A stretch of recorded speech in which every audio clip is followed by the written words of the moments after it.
Attorney Amihan April Alcazar, sa lahat ng bumubuo ng The Education Channel at sa ating mga manunood, magandang gabi po sa ating lahat.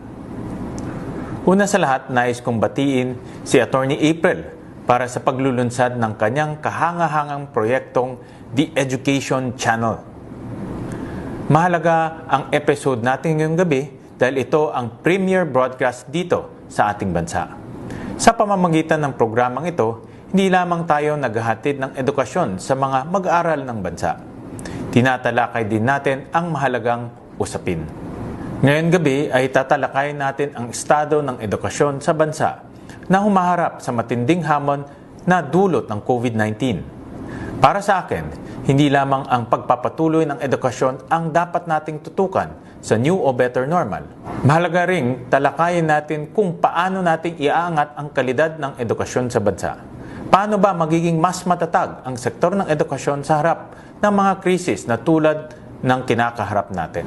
Samahan po natin si Attorney April sa pagtalakay at pagsuri ng mga usaping ito.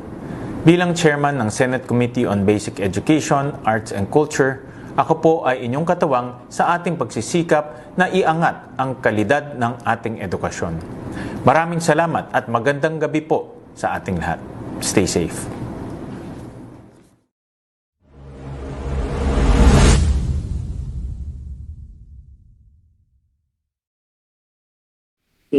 Good evening. It's Wednesday evening, 8 to 9 p.m. Philippine Standard Time, and welcome to AAA Live. This is Attorney Amihan April M. Alcazar, PhD, your host, and tonight is going to be a very interesting episode.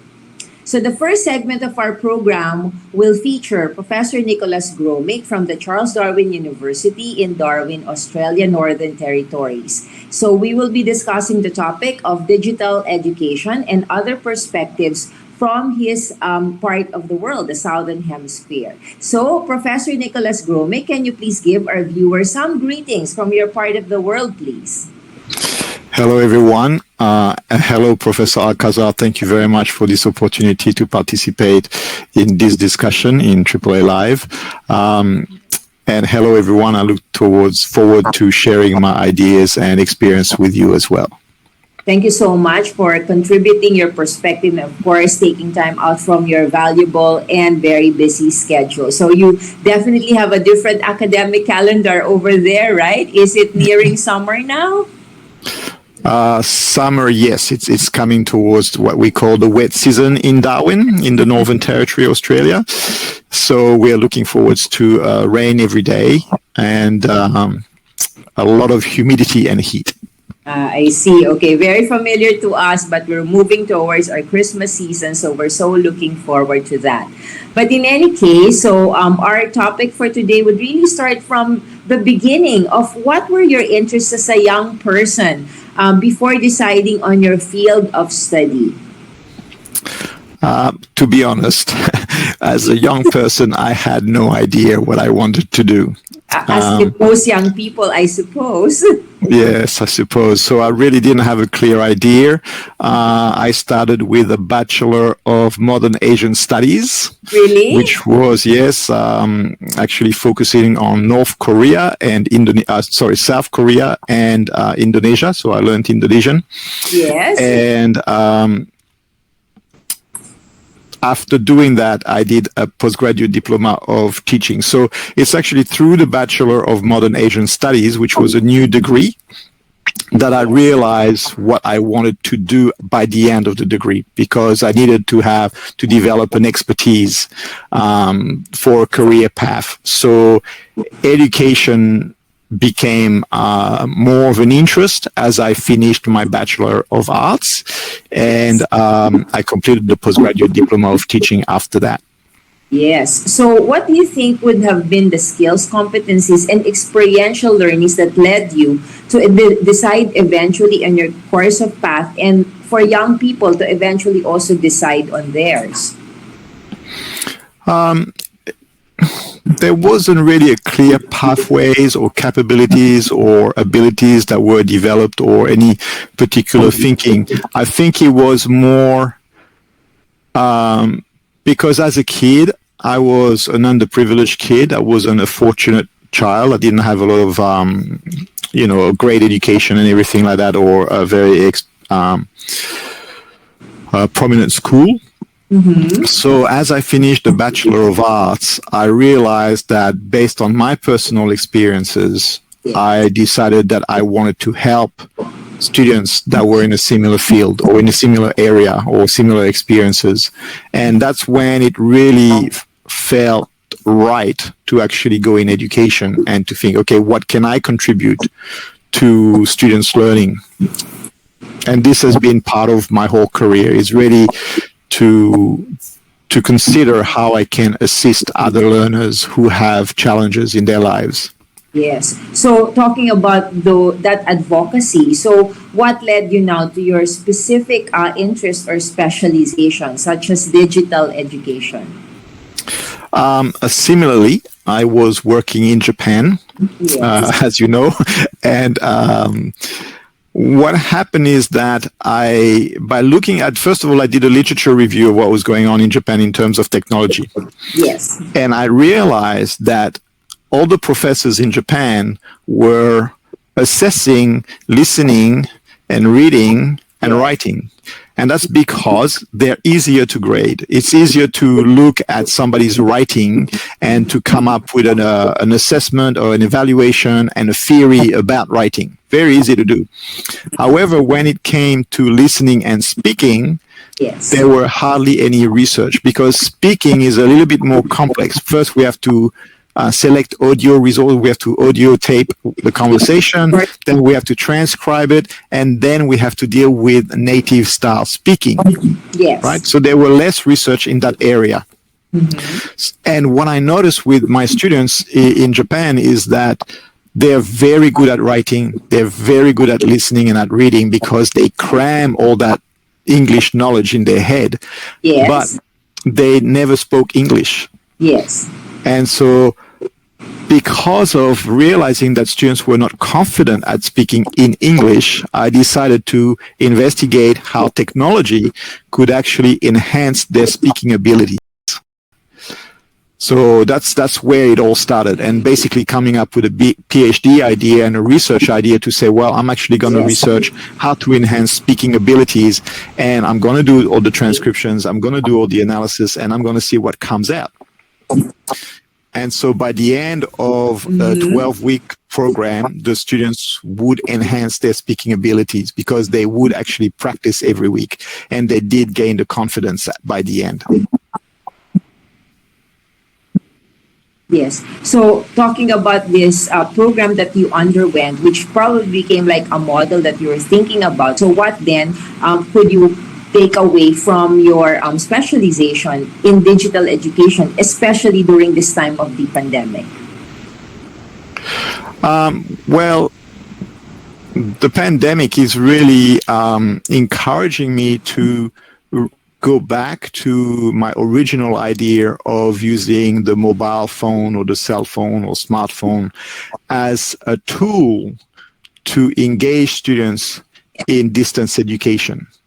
I think that this is highly possible for teachers to actually capitalize on that resource. Yes. So can you describe a little bit about your projects that you would like to do in your field right now? Well, one project in my area is the use of the smartphone to enhance Australian students to enhance their speaking and English abilities. Because one thing that is happening, that I'm observing and that I can hear from my colleagues, is that there is an increasing number of Australian students that are in the English as an additional language or dialect. And so what my colleagues are sharing is that the students may have some language deficiencies. So how can we enhance the students' knowledge? One is to explain to them the theory, but the other one is to actually make them apply the knowledge and skills that they have. And so that's where the technology could be used to actually enhance their understanding and knowledge of the English language at a higher level. Yes. So what do you think of the perspective of having Australia being closely linked to the Asia-Pacific region, as the Philippines is a part of that particular region? I think it's great. I think I like the Northern Territory specifically because it is so close to Asia. It's very close to Indonesia. It's within a reasonable flying time to the Philippines, and the Philippines offers great opportunities in terms of sharing ideas and knowledge to enhance education. And I think both the Northern Territory and the Philippines could share knowledge and gain from each other's practices to better inform our teaching. Yes. So what challenges do you foresee currently, given this accelerated need for digital education, that educators and the educational system will be facing in Australia, and not only in Australia, but around the world also, in your field of study? So basically it's my understanding, and it's also the research. So the literature explains that teachers are not confident users of technology. Yes. And this is one thing that I teach, is for teachers to actually feel confident with technology. But the other side is to actually integrate technology in their teaching. Yes. Because what the literature is sharing or explaining is that teachers don't have the time to spend hours on learning a software program, okay? But the students do. Mm-hmm. So the students have an unfair advantage because they spend that time to learn how to, they spend the time playing computer games, they spend the time learning how to edit photos, how to use Adobe Photoshop. So they've got all this time to experiment. Teachers have less of that time. However, the teachers need to find a way to learn from their students and create engaging learning experience. So it's more like a facilitator and a person who actually promotes the use of software, even though they have limited knowledge in that particular software. So what would be your advice to the educators and teachers out there about digital education?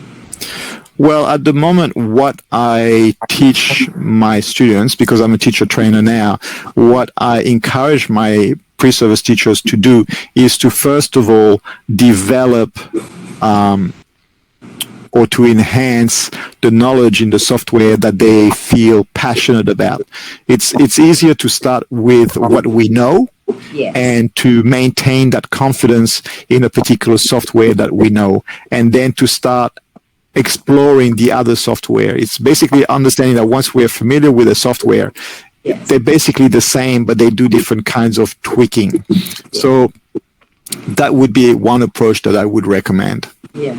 So what do you think now of the students? As you said, unfair advantage on the part of the students with respect to digital education and how they are going to complete their studies using this mode of delivery? That's very hard to answer because technology is ever changing and we're dealing with individual students. That's what's complicating the system, is because not every students want to use Minecraft, for example. So we may have two students in the classroom that are interested in Minecraft. We may have two students who are interested in Illustrator or 3D software. So they're each developing, and that's what I'm saying, is they're each developing a passion for a particular software or product at that point in time, and then they'll transfer. So that's what makes it complicated. But the teacher can also do the same, develop their knowledge and passion with a particular software and share it with the students, and then develop a discussion.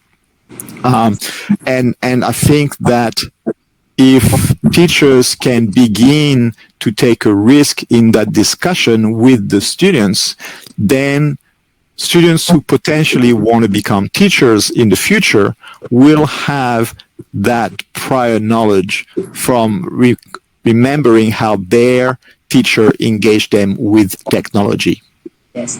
How would you compare this mode of delivery using digital education with that of face-to-face in a sense of affecting the psychological makeup or development of the students as well as their relations with the teachers? You mean through distance education? Yes, through distance education. Well, the great advantage that all teachers have is access to free YouTube. Okay. So what I am doing with my lectures is either I will create a video demonstration of what it is that I want the students to gain knowledge of, or I will find a YouTube video that demonstrate exactly what I want the students to learn, and that's a little bit more challenging to find. And also, in Australia, we have AITSL, which is a teacher association, and it produces videos about how to teach or the process of teaching or recommendations for teaching.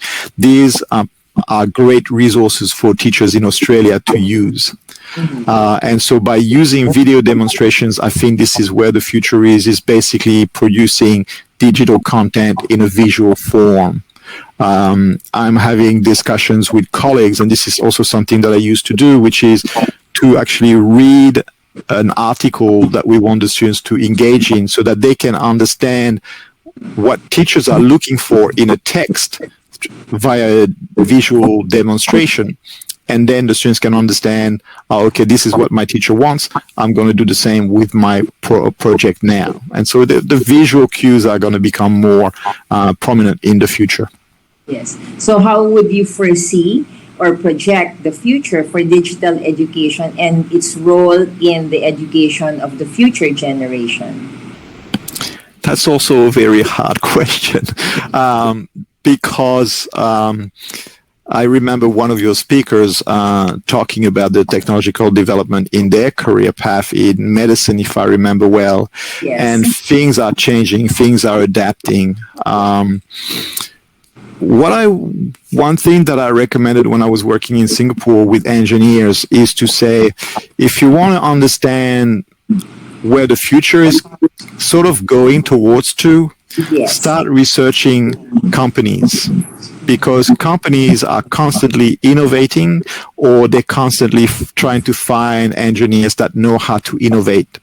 So if we look at how companies foresee the future, it can provide students with not only interest in a particular company, but it also offers them a view of how that company perceives the future. Okay, and so to give you an example, in medicine there is a company that specializes in robotics. Yes. And so I have been following the innovations in robotics to see how it's going. And so now we have robots in a lot of industries. So this is obviously an area that teachers need to gain knowledge so that the students are better prepared to work and operate robots in their industries. Yes. So I think to sum it up, like what kind of advice could you give to the young people now that they're preparing themselves through education for their future career? It's a hard question to answer because the way I would summarize it is, first of all, know your passion. That's the most important thing, is to know your passion, because if you are passionate in an area or in an industry, you're most likely to do well and want to learn about that industry. So you can grow in your future career. You can actually grow in it and develop your knowledge in it and meet expert in that area that will provide you mentorship or guidance. Yes. So first of all, develop that passion. And the other thing is take a risk. that's what I would say. Is sometimes, I mean, I have taken some risks, or I have changed paths along my career, and maybe I'm not where I want to be. But the thing is, I am still passionate about the original idea, which is to enhance learners' understanding of their education. And so by having this passion, it really doesn't matter if I'm being a little bit risky, or if I'm not progressing, or if I'm changing angle, because the concept is the same. It's your interest, definitely. That's most Yes. important. Okay. Yes. So I think we've had a very fruitful discussion for this evening. So what would be your last words to our viewers from Australia? What I would say is to viewers all over the world is basically don't give up. Because in terms of motivation, and in terms of being a role model, because we have to understand that eventually, even though we may be in primary school, in secondary school, in higher education, eventually once we graduate, we become role models. And so we need to always persevere with what it is that we want to achieve as objectives, because eventually we can become role model, and younger learners will see how we are persevering with what we want to achieve for the benefit of something, and they can learn from that role modeling, and which is very important. Yes. So I hope that the millennial generation, most specifically, will take note of what you said about role modeling and persevering despite the difficult times. So Professor Nicolas Gromik of the College of Education of Charles Darwin University, thank you so much for your contribution to the education channel AAA Live, and we hope that we will see you again very soon in our future endeavors together. You're welcome, Professor Akala. Thank you very much for this opportunity. Yes. And all the best to your viewers. Okay, thank you so much. And so we'll be right back at AAA Live here in the Philippines.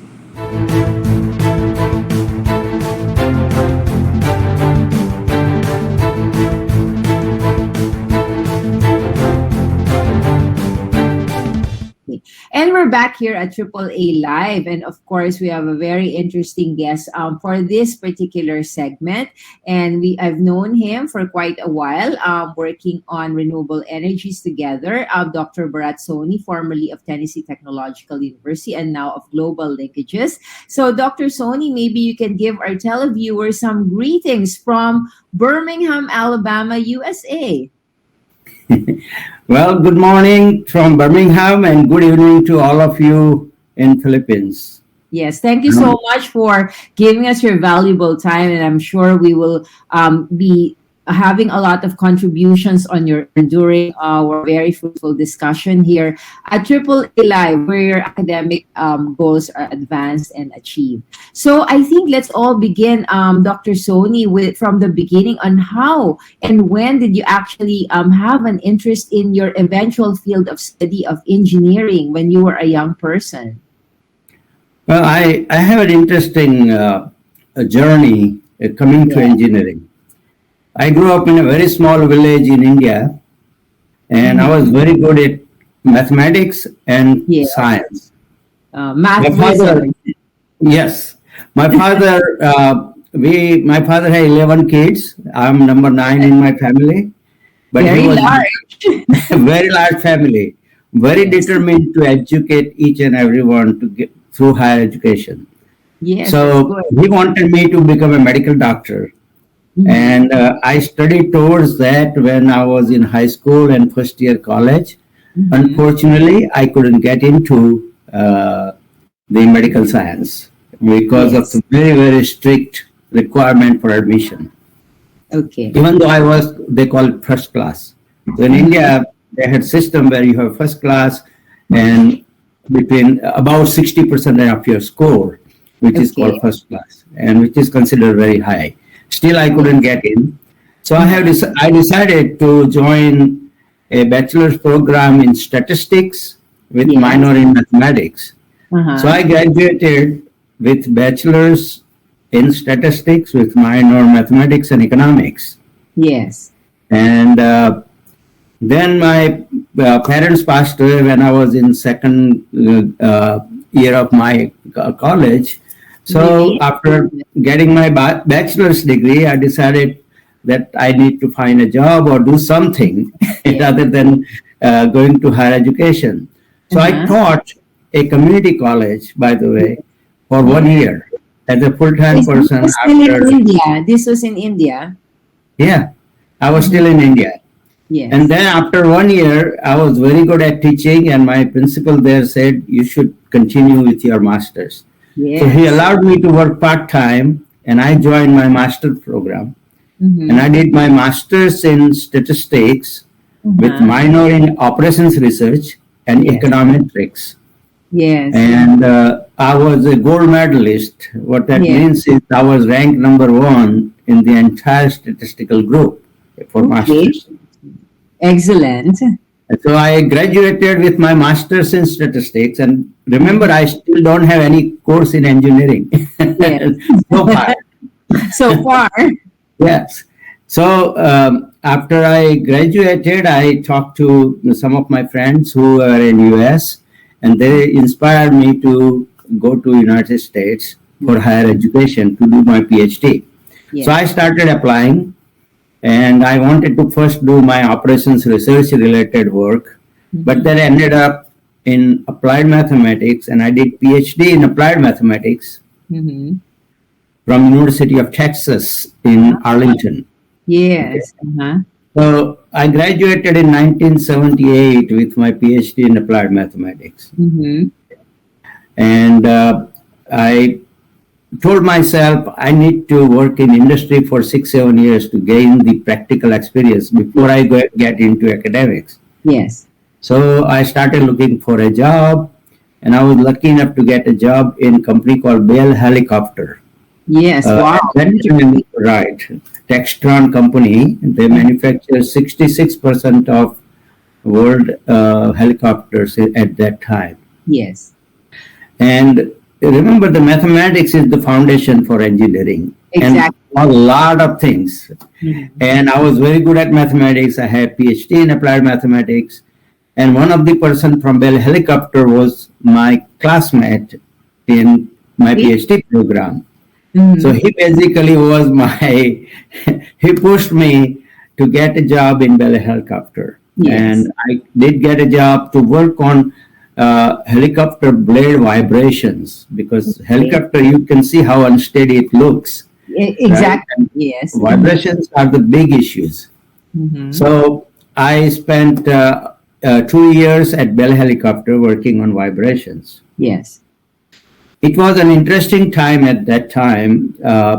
After 2 years, I was basically invited to a company to join a program in computational fluid dynamics. I see. Okay. Now, computational fluid dynamics requires a lot of computing power. Yes. And we used to use IBM 360, 370, which was very high at that time. Mainframe computers, right? That's right, at that time. So I joined the Arnold Air Force Station Yes. in Wow. a computational fluid dynamics group. Mhm. All the applications of CFD were in aerospace engineering. Yes, of course. Okay, at that time. So I started working with engineering applications and computational fluid dynamics, and a lot of things happened in 1970s. Mhm. High performance computing came, Cray-1, and CFD is a lot of high performance computing. So I got into that. I got into all the engineering applications associated with computational fluid dynamics. Yes. And I started writing software. Mhm. And one of my software I wrote at that time, we call it Genie 2D and Genie 3D. Remember Genie, which comes out of the bottle? Exactly. How did it come out? So it used to do the discretization of the entire field with aircraft in the middle. Yes. And so I did that and published a lot. I made a lot of presentations. So the community came to know me as one of the person in computational fluid dynamics. Exactly. Mhm. The reason I'm saying you this, all of these things, so far I have no engineering background other than applications. Yes. But because of what I was and what I did, Yes. one of the full professor, distinguished professor from Mississippi State University came because he was in my conference one time I was presenting. Yes. And he came to me and he said basically he wanted to recruit me into aerospace engineering program. Yes. Uh-huh. So I joined Mississippi State University in the aerospace engineering program as a associate professor at that time in 1988, after Yes. 10 years after graduation. And this is how I got into academics in engineering without any engineering background. But all very much related, of course, in so far It is as all very much related. So that's what I tell my mathematics students. Yes. That math is the foundation. Work at it and be open to address all the problems. Yes. And so I joined them. In 3 years, I became a full professor. I became a distinguished professor. And I kept on publishing, and I became pretty known in terms of computational fluid dynamics community. Because at a given time, used to have a lot of funding. I'll have around 40, 30 students at a given time, and I work with them and postdocs to do a lot of publications. And then I got invited by University of Alabama at Birmingham Yes. to join their Department of Mechanical Engineering as a chairman. So Yes. I became the chairman and a director at University of Alabama at Birmingham. And you know that University of Alabama at Birmingham is known for medical school. Yes. So, my chancellor, who was a president at Mississippi State University, became a good friend. Who said, "You've been working in aerospace programs and engineering programs. Now we apply what you do into medicine, Medical sciences, right? because everything is science, Engineering. and everybody needs math. Everybody needs computers." Yes. So I got into mechanical engineering program, and I built the program. We had only 6 faculty members and only $200,000 in research. Yes. I stayed there for 13 years, but when I left, we had 25 faculty members Yes. and $3.5 million a year in research program. Yes. I worked a lot with the medical program and medical school on lots of issues: airflow through lungs, blood flow through heart, several issues, femoral arteries. And that is same as aerospace, except the boundary conditions are different. Yes. So the bottom line, I'm saying I got into engineering because of this thing, Yes. but because I was open to apply and think the problems associated with engineering. So I think your aspiration originally, even for the medical science, would come full circle in terms of like the application eventually to That is the medical field. And so you mentioned that you're currently doing health informatics, which is going to be a combination of the mathematical foundation that you have as applied to the health or the allied health sciences, including the medical sciences, right? That is correct. That is correct. So I did this. Basically, we had an NIH grant from National Institute of Health Yes. on working on a sleep apnea study using my computational fluid dynamics model, and we did several projects like that. Yeah. Then I got into virtual reality. Yes. So I So think one- what sort of like skills or trainings do you think experiential learning young people should have if they actually want to be in the like your field of studies or the eventual fields of studies that you involved yourself in? That is correct. And I think one of the things I did is providing exposure to young people, where they have a understanding of what I do, because every 10 years I change my field. Yes. I was in mathematics, then I got into aerospace engineering, then I got into mechanical engineering and information technology, virtual reality. Yes. And then, of course, I became the administrator. But then, but until then, I was basically busy with a lot of, and I opened up a new center and things like that. Yes. So I think exposure to this kind of technologies, the virtual reality and things, because that is the future. That information technology and computer science, no matter what field you are in, you have to be expert in those areas. Yes, I see. So By the way, yes. yeah, without losing a sight of arts and humanities, Arts Yeah. and humanities are also important. Yeah. So if you're a science and engineering, you still need to look at arts and humanities because they taught us a lot of lessons. So to be a well-rounded, holistic individual, developed in both the sciences as well as the arts, right? So you mentioned about like your career trajectory and really coming to full circle, Dr. Soni. So what can you say in terms of like the advice that you can give to young people, especially for those who are making possibly the decision, or they are on the cusp of making a decision, a life-changing transformation about their career goals or their career objectives?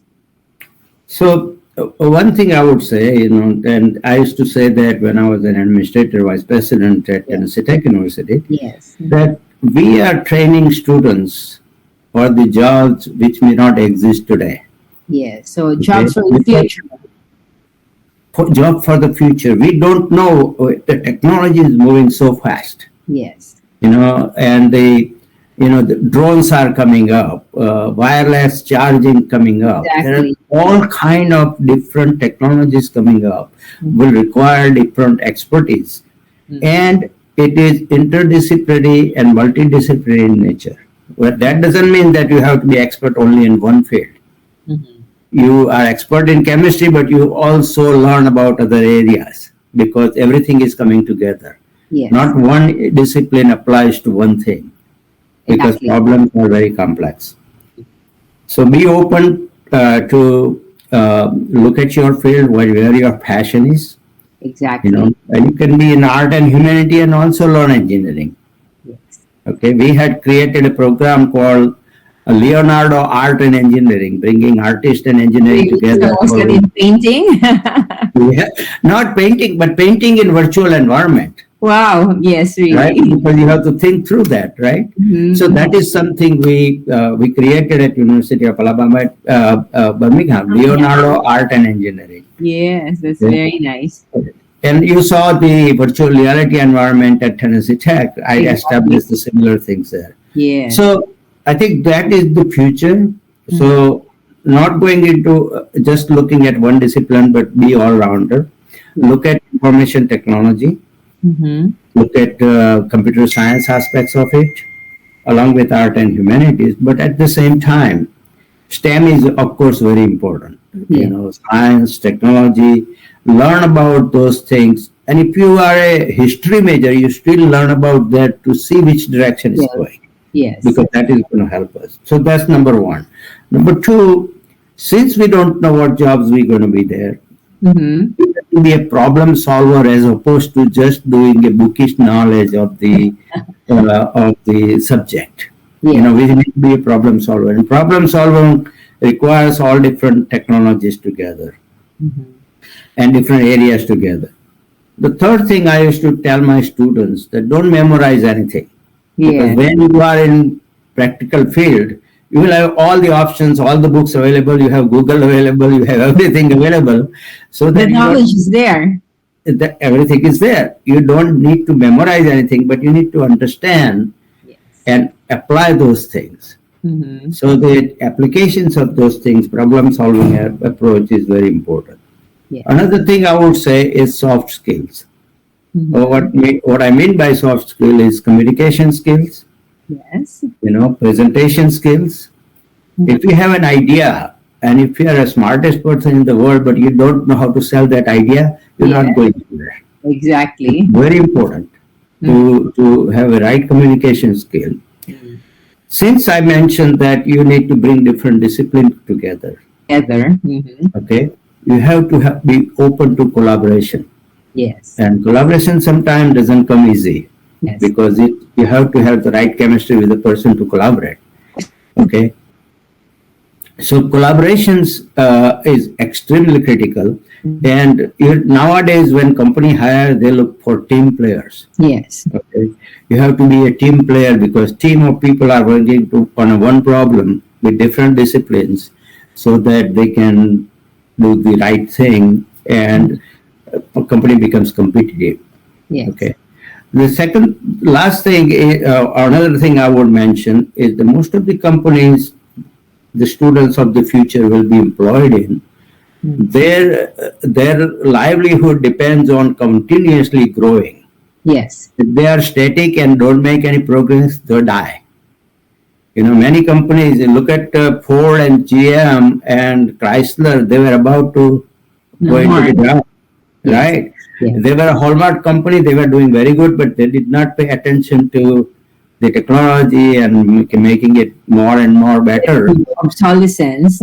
That's exactly. Now they are back and everybody's working on electric vehicles and all kind of new technologies, Yes. autonomous cars, and things. So the future is very bright. So for young people who are coming, but you have to get into all these things and be a team player to do that.